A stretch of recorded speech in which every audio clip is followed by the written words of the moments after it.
So you are watching the CAMNET Breakfast Wednesday edition with me, Patrick Soko, and Alex Gishimba. We are talking matters pertaining to governance and politics.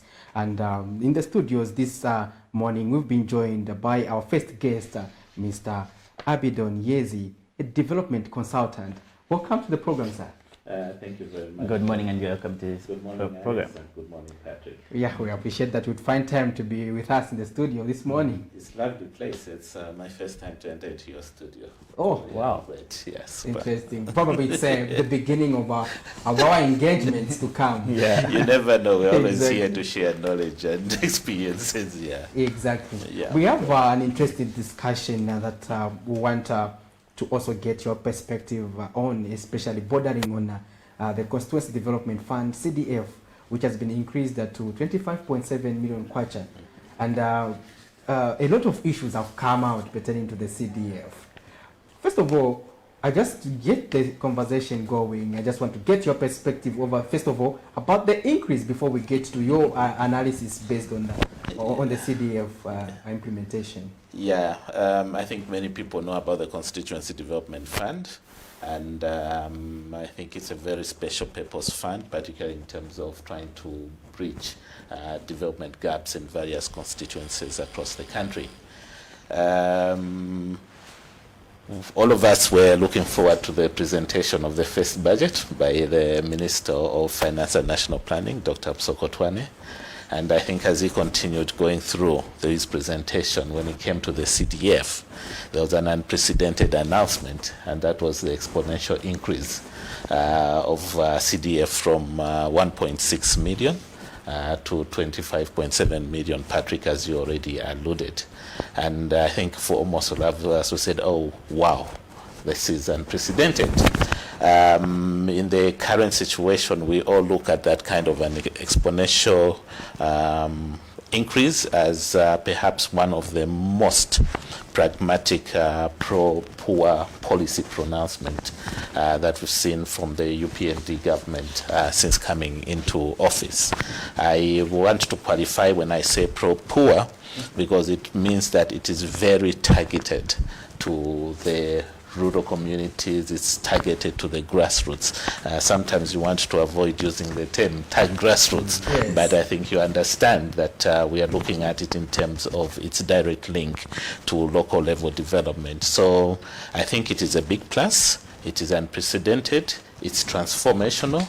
And in many instances, almost all of us are looking at it and say, what kind of quote-unquote invasion of development are we going to see in the various constituencies across the country?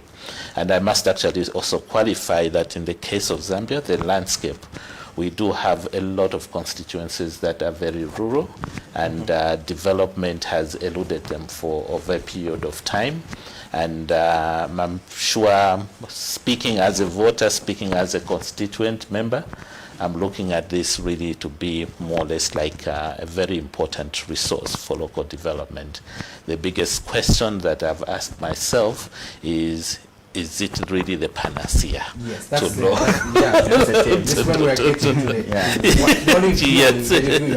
yes. So now we get into that same question. How you are responding to it? My first response, like I mentioned, is that there's quite a lot of expectations, that a lot of the euphoria that it has generated. I'm looking at an average mind who's saying, okay, there's been absence of a road there, are we going to see a road next time?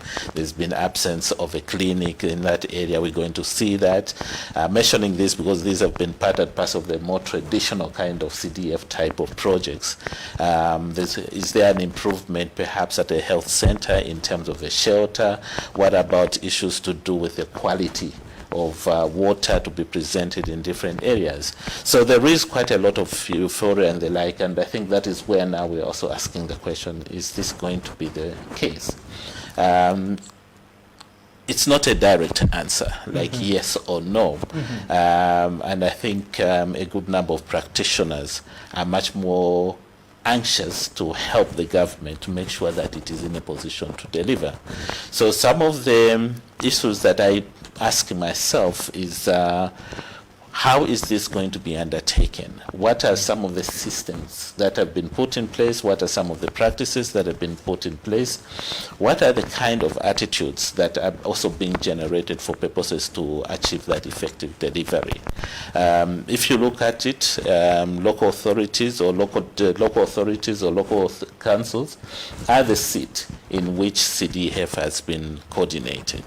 But with also the announcement of this exponential growth, we've seen that the WDCs, which are the sub-district structures, have been made to come a little bit more active.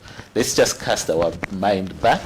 The ward development committees are actually within the decentralization policy, and they are considered as the functional lower level coordinating point.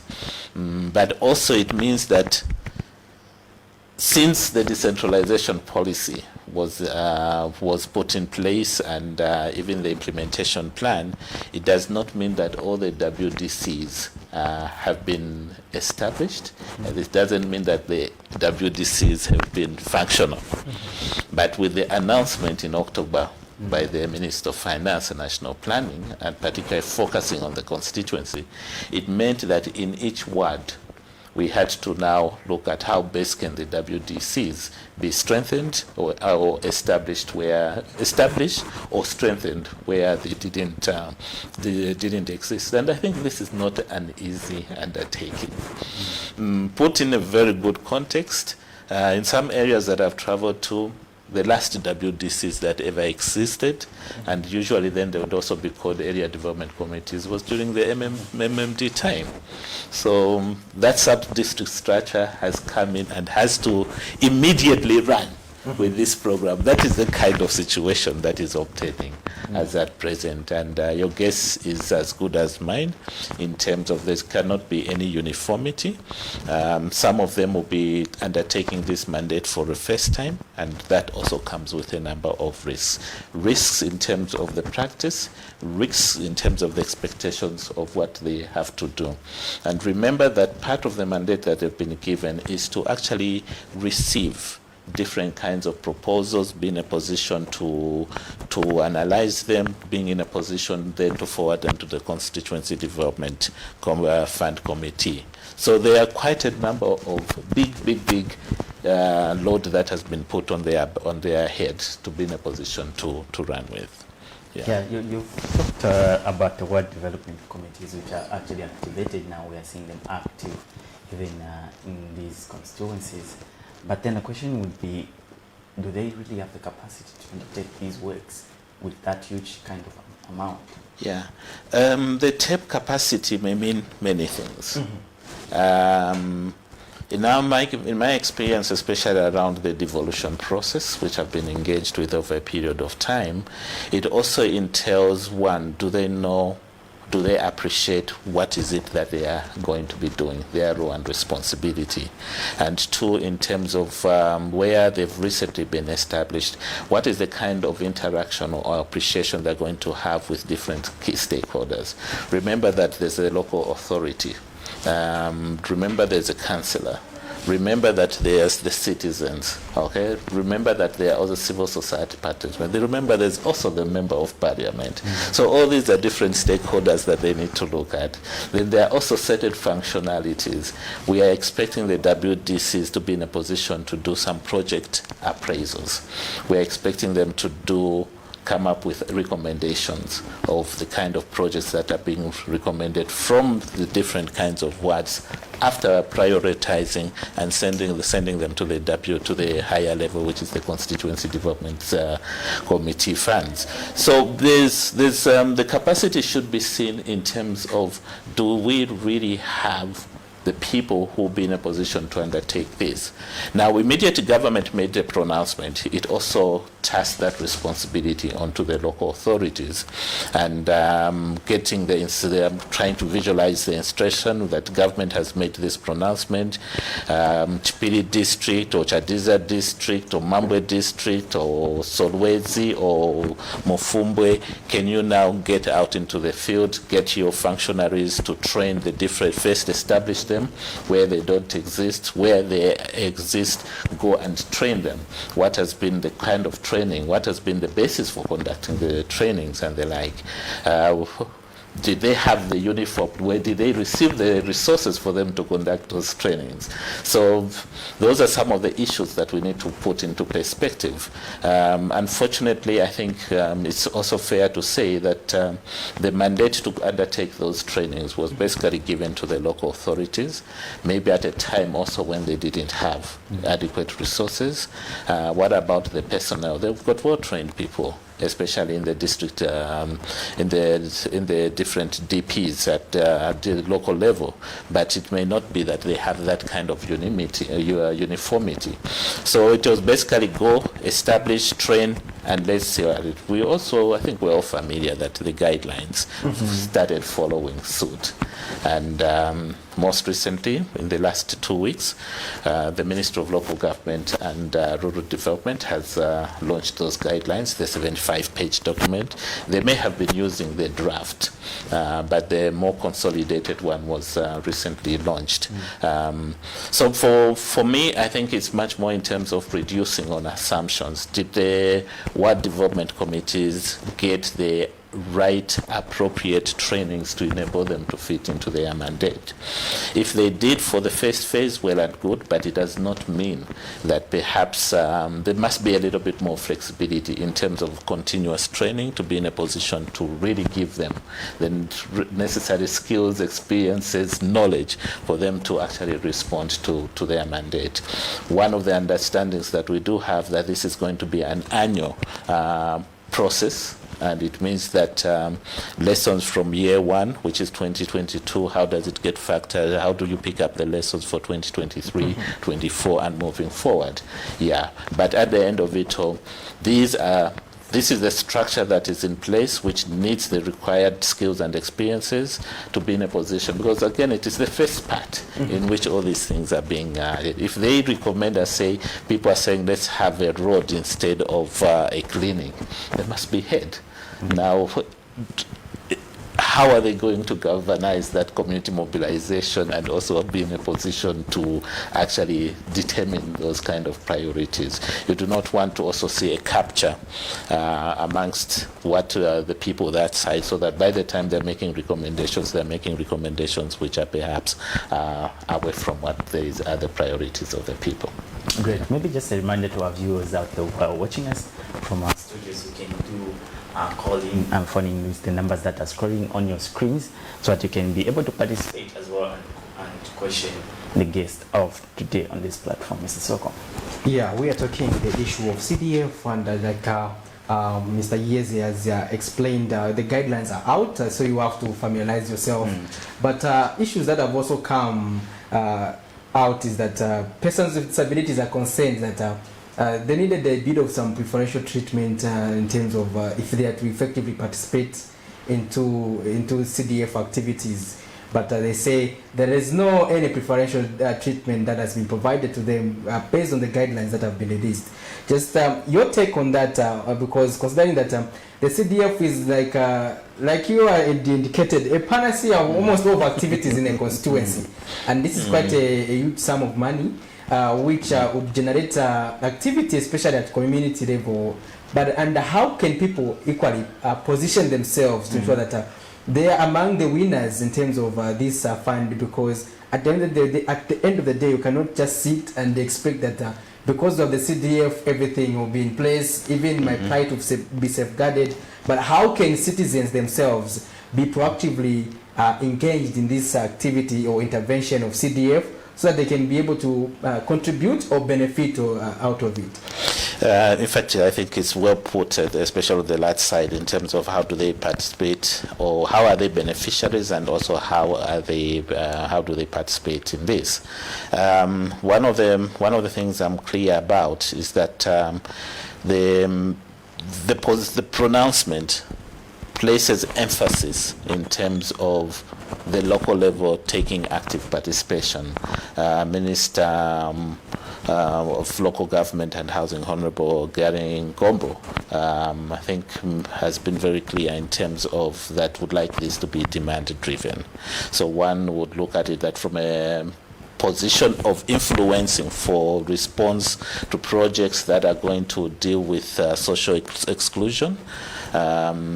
The answer is much more in terms of how the WDCs will proactively respond to that in terms of addressing problems perhaps that may be dealing with people who are vulnerable, but also on the other side in terms of their representation, especially in terms of composition. There must be an aspect of voice.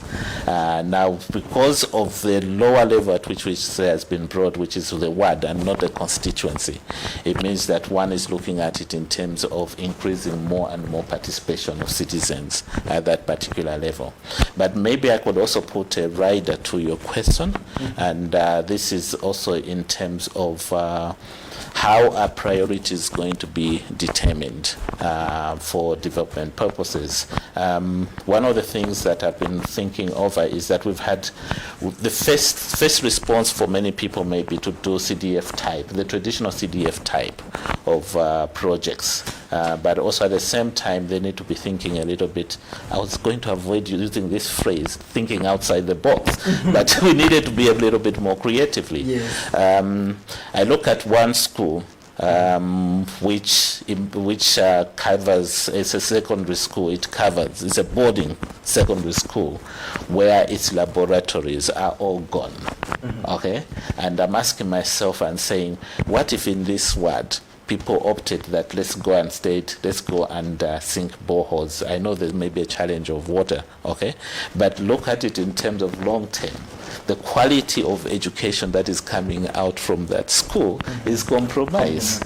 So can there be a little bit more of creativity in terms of how the CDF can actually be utilized for purposes of meeting those kind of needs? By the time a pupil is coming out from that school, they should be in a position, especially if the laboratory has been worked on, to be in a position to fit in. And right now the country in its priority agendas should be looking at it in terms of promoting science and technology. So can such kind of things be thought about rather than the traditional one in terms of let's go and sink boreholes, let's go and put up a 1x3 classroom block, let us go and put up a matter. I'm not saying these things are not important, but I think it's also good to think, to let those who are going to be doing appraisals on looking at this, to look at it in terms of how can some of the interventions out of this CDF be responsive to certain things beyond what their thinking is just as at present.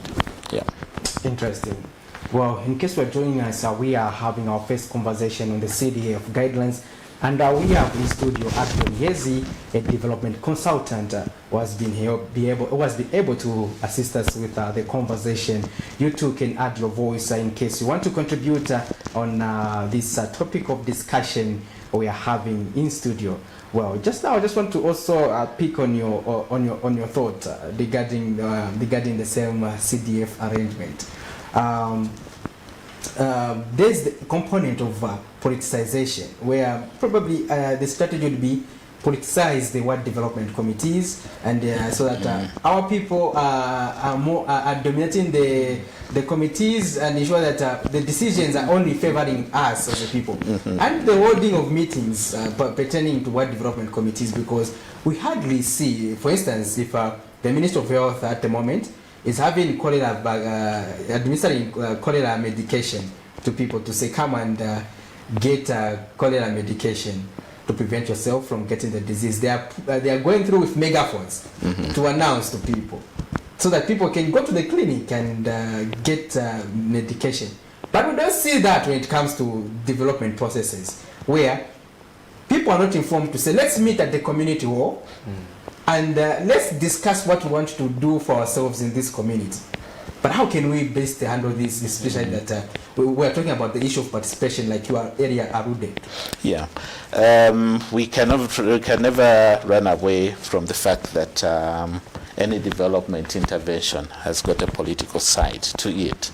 In practical terms, remember that we are coming from a pre-election period. We had elected officials, whether it's at councillor level or member of parliament level or presidential level, putting themselves before the citizens and assuring them or promising them of what needs to happen when they get into office. And see sometimes also the Constituency Development Fund in that light. So for instance, it would be to the advantage of an elected councillor if some of the priorities that they promise people are covered in there, which would be the same with a member of parliament. I will not go up to the level of president because this is much more at a constituency level. So to a greater extent, one would be expecting that there must be their role, whether directly or indirectly.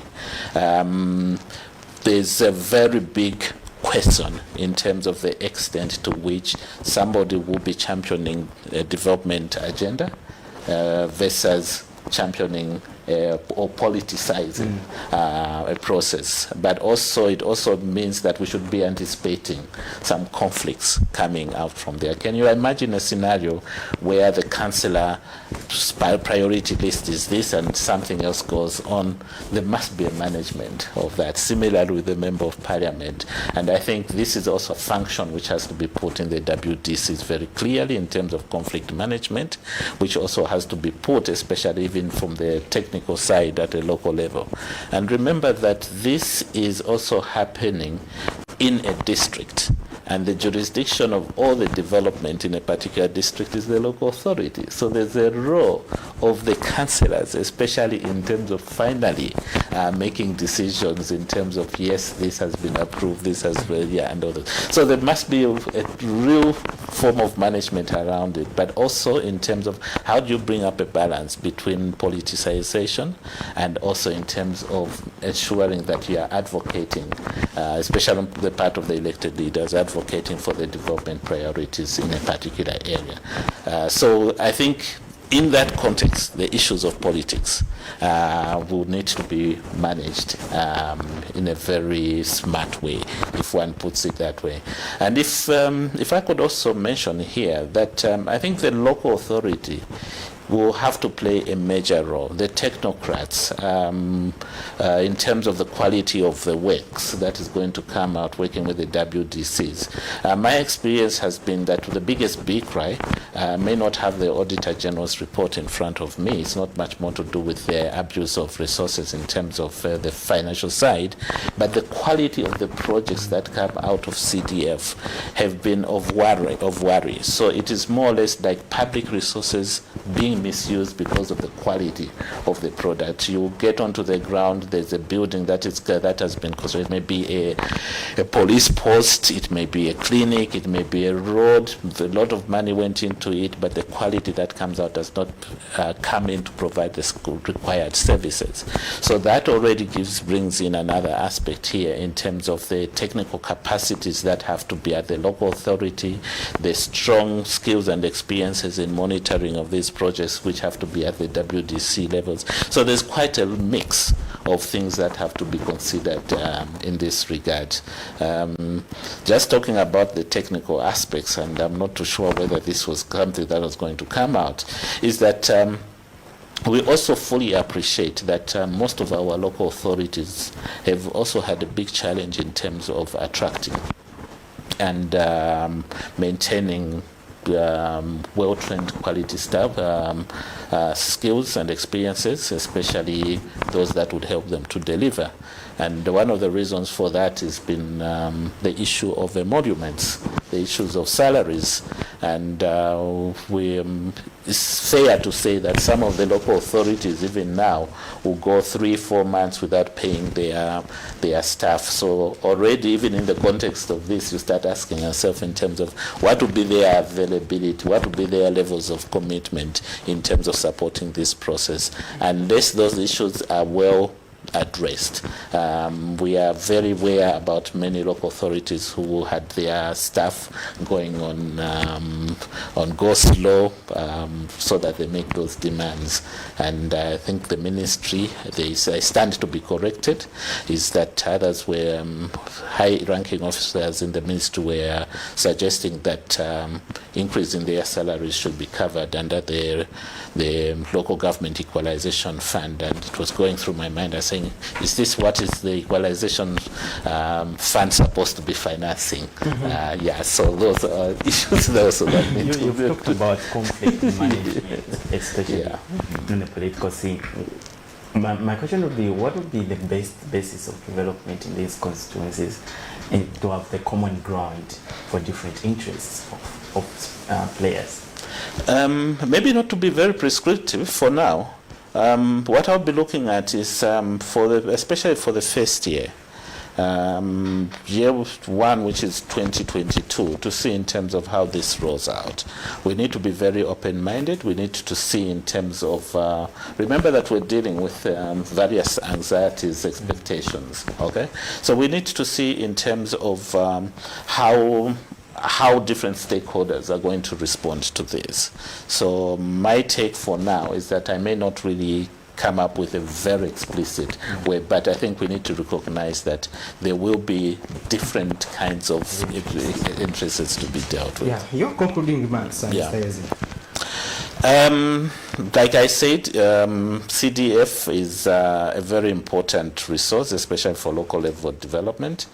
I'm hoping that the effective implementation of the CDF should help in terms of translating in democracy, delivering development. The right to development is a key aspect that we need to further, and there's one way in which we can do it, and through CDF that can be achieved. On the flip side of it all, let us not work on assumptions. Let us be very open-minded that there will be quite a lot of challenges and constraints. Those that we already know, I think let's respond to them. The only sad part of it all is sometimes this system tends to get closed, even when a problem exists. Let's recognize there's a problem that we need to be in a position to address. It's part of risk management. Well, thank you very much, Mr. YEZI, for finding time to be with us in the studio. It's been a pleasure. Thanks very much. Thanks for coming once again. Well, just now we're going to take a short break, and we'll be back shortly with our second interview with the Democratic Party spokesperson, Mwanawina Kuivisa, rather, as we talk about matters pertaining to politics. Stay tuned. CAMNET TV is becoming big and better. You can now watch CAMNET TV wherever you are around the world, simply by downloading the CAMNET TV app.